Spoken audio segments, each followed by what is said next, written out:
Hey, what's up, people? Yeah, today, folks, I'm going to teach you how to draw Knuckles enchilada. So let's do that.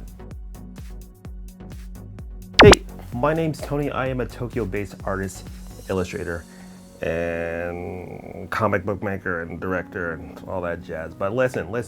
Today, folks, I want to draw some Sonic the Hedgehog stuff, and I've been wanting to do this series for a long time, and so we're gonna do a couple of videos teaching you guys how to draw the Sonic the Hedgehog characters. But listen, before we get into that, listen, if you're into comics and all that stuff too, how about you give a little hit that subscribe button. Come on, tell a friend. I need all the help I can get. Okay, first up, we're gonna start off with rough sketching and layout. So like I said before, part of the series 2 is not just about drawing Sonic the Hedgehog characters, but it's also about me getting back to a little bit of my analog roots. So I started to sketch very lightly, people, stop harassing me.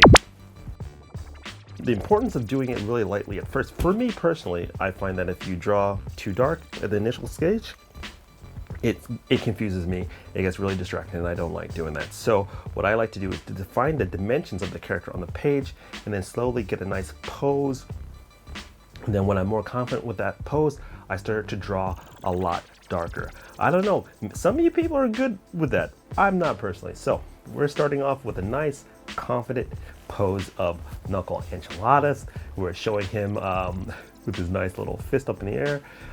So what I did just there was I actually a term called knocking it down. So like I said before, it's like I think of it like turning down a layer to a lower percentage so I can draw on top of that. So all I'm doing is lightly erasing over something and then drawing back over it again, but this time a little bit more detailed, a little bit more defined, and yeah, it seems to work with my brain. And that's the other reason a lot of people ask why I draw in red. So I draw in red because when I go back later over my line work in a darker pencil, or if I scan it in and stuff like that, it's easier for me to separate that out from a drawing, or it's a little bit easier for me to draw on top of that. Like I said earlier, it's harder for me to read the a bunch of lines in the middle of my drawing. It makes it a little bit more difficult for me, and I don't like that too much.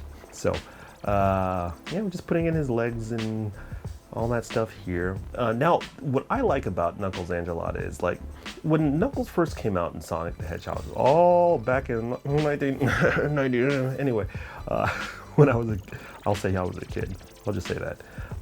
He was basically a red-colored Sonic. He didn't have that much of a defined character, but this new version of Knuckles, he's a lot stronger. You know, you can see that in his body shape.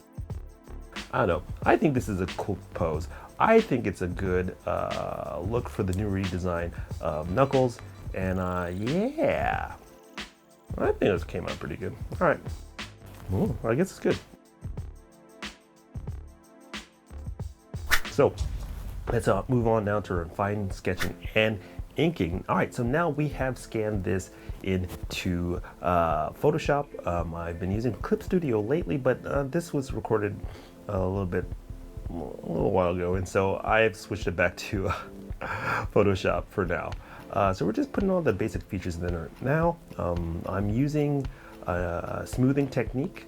I'm using the smoothing function in Photoshop. Now, depending on whatever art program you're using, whether it be Photoshop or Clip Studio Paint, there is usually a line smoothing feature. Back in the day, we didn't have this, so what it's really good at doing is giving those nice smooth lines. Now, it's also really important to have good technique as far as drawing nice smooth lines in digital art, using your whole arm, nice smooth strokes, as opposed to just using a wrist in little sketching motion. Now, that is good if you are doing something more traditional like pen and ink, because it's easier to you can make a mistake anyway. But yeah, that's pretty much it.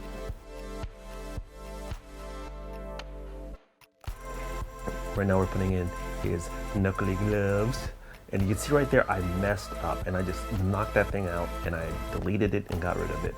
And that's okay, and that's one of the beauties of digital art. You can just delete something if it's not good. If it's for some reason it's not kind of popping, it's not going good, so you can erase it, come back later, draw it again, get it all kind of worked out, and then it's no harm, no foul. No one will ever know the difference. Because look, honestly speaking, no one really cares about the underdrawings that you're doing before the final product.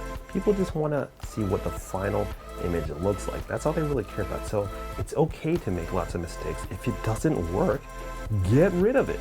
And that's another reason why the foundation drawings are so important, because if you have a good foundation, it's like making a house or anything else like that, you want to make sure that it's not secure, but like strong.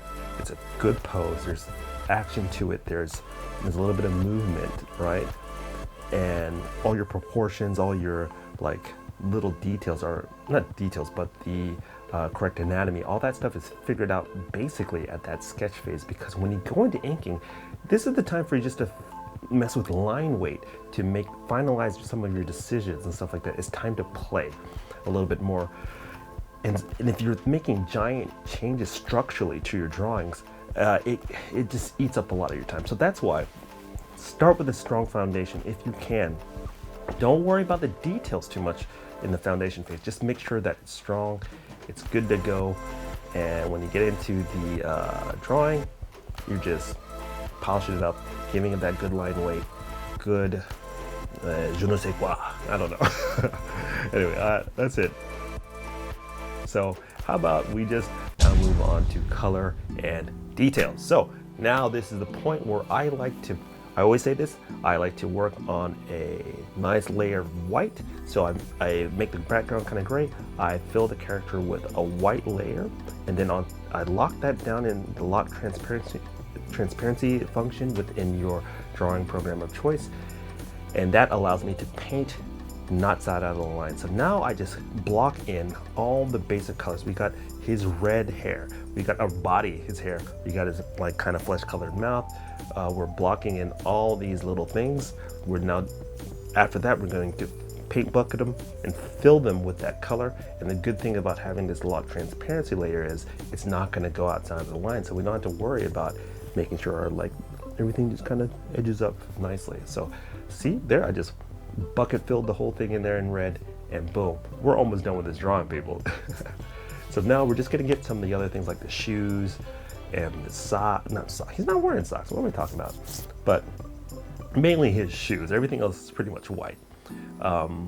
After that, we're gonna move on to doing the shadow. So let me give you a little trick about shading.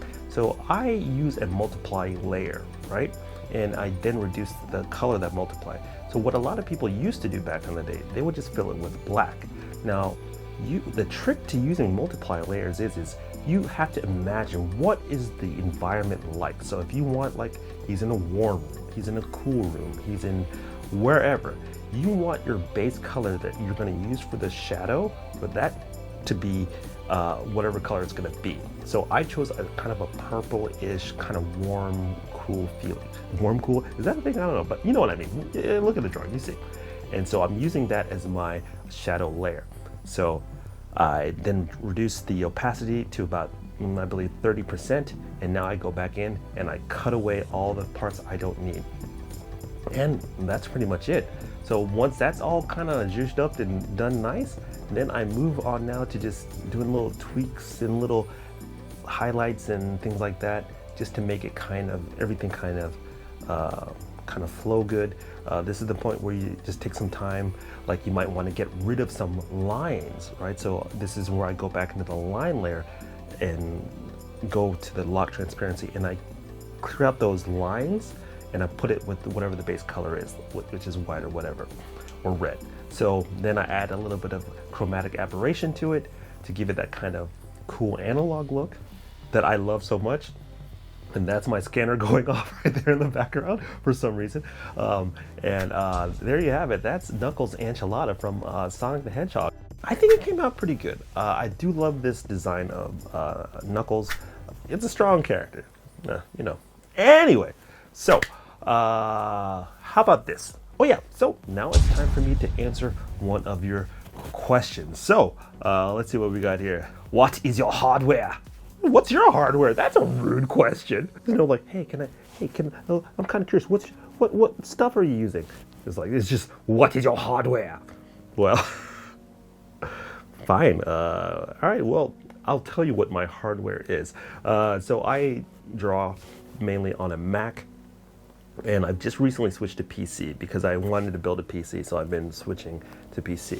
So I'm just doing a Mac. Nothing too crazy. It's an old Mac. It's like about almost 6 years old now. I just recently switched to a PC. It's a AMD build. It's a Ryzen. I'm using Ryzen 3. Oh no, Ryzen 5 3s. Hold up. I'm using a Ryzen 5. This one.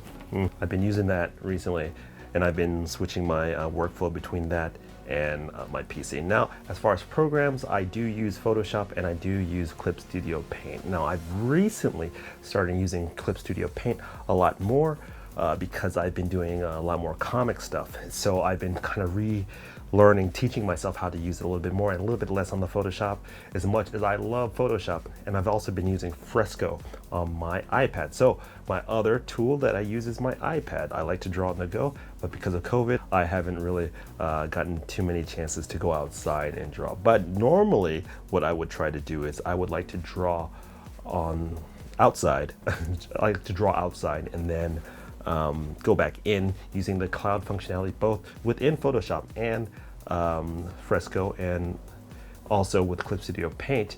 I draw my base stuff outside in the street, and I go home and I draw at home. So that is pretty much my hardware. So it's basically everything: iPad, PC, Mac, Clip Studio, Fresco, Photoshop, and I don't use Procreate anymore for some reason.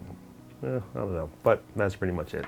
That's a long answer to that question. But listen, if you have any questions that you want to ask me, be sure to add your questions in the description, and I'll try to answer your questions in future videos too. So let me know.